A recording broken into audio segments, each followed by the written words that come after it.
Assalamualaikum warahmatullahi wabarakatuh. Waalaikumsalam warahmatullahi Waalaikumsalam wabarakatuh. warahmatullahi wabarakatuh. Hello everyone. I hope you are all doing well. We are from group 7 and let me introduce myself. My name is Siti Nurfitria. My name is Adi Putra. My name is Gibran Gajali. My name is Dimas Bagja Purnama. And today we would like to present about technical development. So let's go. Next slide.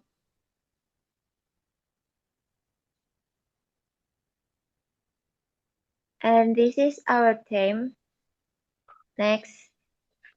And the presentation about materi about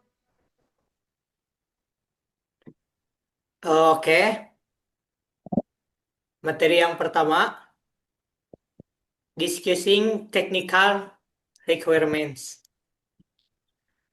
This skill involves identifying and communicating the specific constraints and standard needed for a project to ensure everyone agrees on the final goals. Keterampilan ini melibatkan pengidentifikasian dan pengkomunikasian batasan standar spesifik yang diperlukan untuk sebuah proyek guna memastikan semua orang sepakat mengenai tujuan akhirnya. Di sini ada 3 poin penting. Yang pertama, define constraints atau menentukan batasan. Nah, eh, di mana hal ini yaitu menentukan apa saja yang membatasi proyek yang bisa berupa anggaran, waktu pengerjaan, ketersediaan barang, kemudian hingga keterbatasan teknologi. Kemudian yang kedua, performance standar atau standar kerja, yaitu menetapkan kriteria kualitas atau hasil kerja yang harus dipenuhi. Misalnya, seberapa cepat sebuah sistem harus bekerja atau seberapa kuat daya tahan sebuah bangunan yang sedang dirancang. Kemudian, yang ketiga dan yang terakhir yaitu compliance atau kepatuhan, di mana ini memastikan bahwa proyek tersebut memenuhi aturan hukum, regulasi pemerintah, atau standar industri yang berlaku. Terima kasih. Next.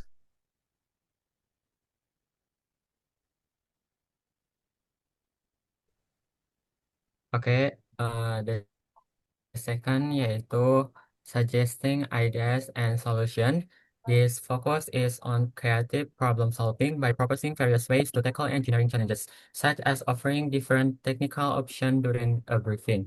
Jadi, fokus ini adalah pada pemecahan masalah secara kreatif dengan mengusulkan berbagai cara untuk mengatasi tantangan teknik, seperti menawarkan berbagai pilihan teknis saat pengarahan proyek. Nah, di sini juga ada 3 poin penting yaitu brainstorming alternatives, terus technical justification and innovation.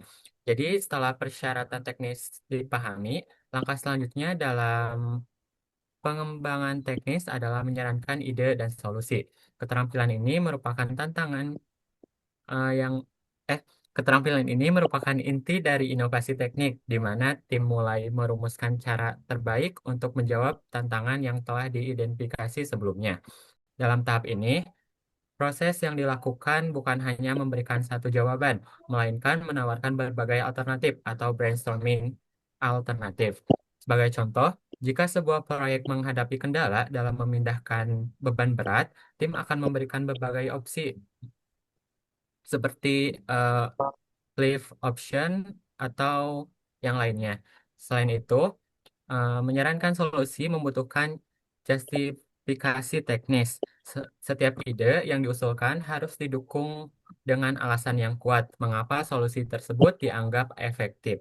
Di sini penggunaan bahasa yang tepat sangat penting, seperti menggunakan frasa khusus untuk menyarankan solusi dan alternatif agar ide tersebut dapat diterima dengan jelas oleh audiens atau klien saat sesi project briefing.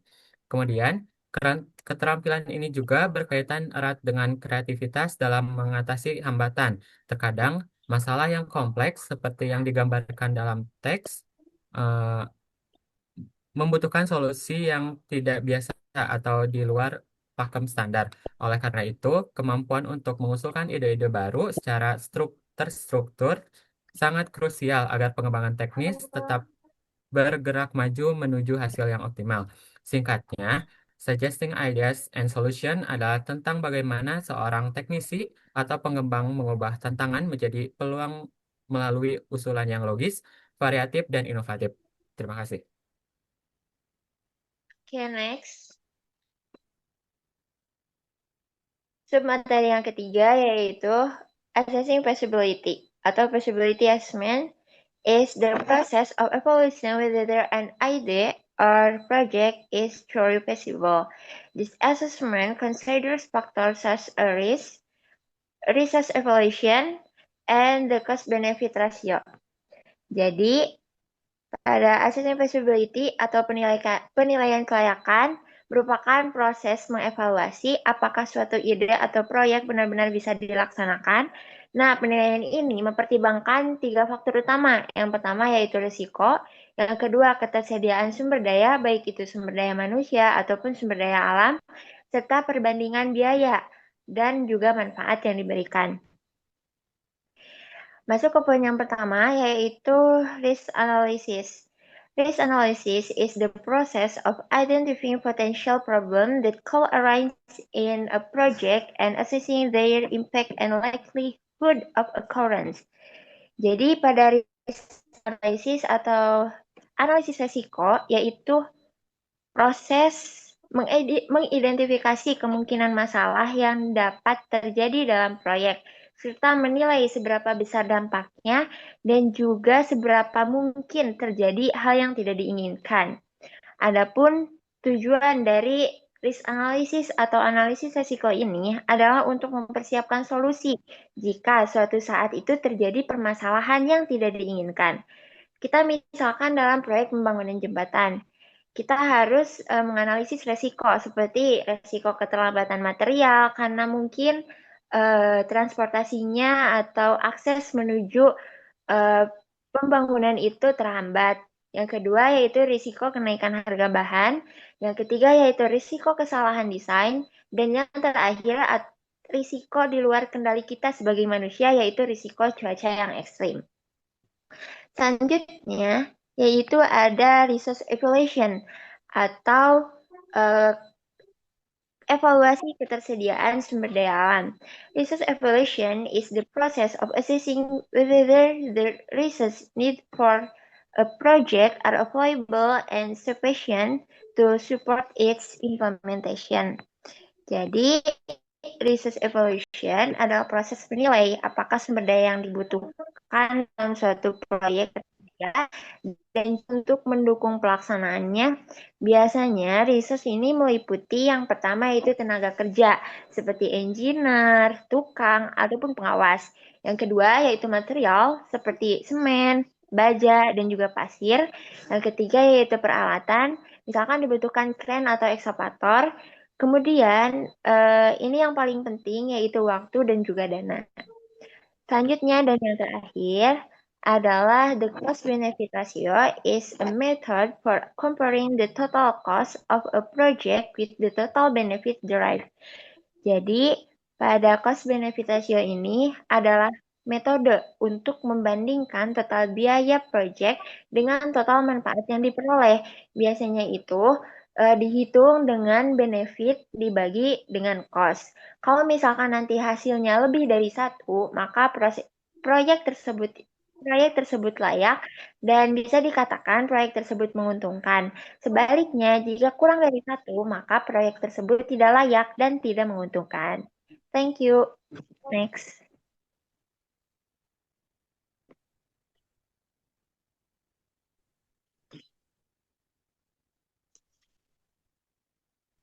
Okay, number 4, describing improvement and redesign. This skill is about explaining how to fix or upgrade an existing system or design to improve its efficiency or solve specific problem. Dalam dunia industri dan pengembangan teknologi yang bergerak sangat cepat, sebuah desain atau sistem tidak boleh bersifat statis. Apa yang dianggap efisien hari ini mungkin menjadi penghambat di masa depan. Oleh karena itu, kemampuan untuk melakukan perbaikan dan desain ulang bukan sekedar pilihan, melainkan sebuah keharusan untuk mempertahankan relevansi dan produktivitas. Proses transformasi ini dilakukan melalui 3 pilar utama yang sistematis. Number one, identifying weakness atau membedah akar masalah. Segala bentuk inovasi dimulai dari kejujuran dalam melihat kekurangan. Kita tidak bisa memperbaiki apa yang kita pahami pada tahap awal ini. Kita melakukan audit mendalam terhadap sistem yang sedang berjalan. Apakah ada pemborosan sumber daya, di mana letak hambatan yang memperlambat alur kerja, atau apakah ada keluhan spesifik dari pengguna yang selama ini terabaikan. Dengan mengidentifikasi titik-titik lemah ini secara presisi, kita tidak hanya sekedar menambal sulam, tetapi memahami akar penyebab mengapa sistem tersebut tidak lagi berfungsi secara optimal. Nomor 2, transformasi dan eksekusi atau modification proses. Setelah kelemahan dipetakan dengan jelas, kita masuk ke tahap inti, proses modifikasi. Disinilah kreativitas bertemu dengan teknis. Desain ulang bukan berarti menghancurkan segala yang lama, melainkan mengevolusinya. Kita merancang solusi yang lebih ramping, mengintegrasikan teknologi baru yang lebih cerdas, dan menyesuaikan struktur sistem agar lebih adaptif. Dalam proses ini, setiap perubahan dilakukan dengan perhitungan yang matang untuk memastikan bahwa transisi dari desain lama ke desain baru berjalan mulus tanpa mengganggu operasional utama secara drastis. Next, outcome comparison, membuktikan nilai tambah. Sebuah perbaikan hanya dianggap berhasil jika ia mampu menunjukkan hasil yang nyata dan terukur. Di tahap akhir ini, kita melakukan perbandingan yang jujur antara kondisi sebelum dan sesudah. Kami melihat angka-angka efisiensi, kepuasan pengguna, hingga pengurangan biaya operasional. Melalui perbandingan hasil ini, kita dapat membuktikan bahwa desain ulang yang dilakukan bukan sekedar perubahan estetika, melainkan sebuah peningkatan performa yang memberikan dampak positif jangka panjang bagi organisasi. Sekian, terima kasih. Thank you. Okay, we will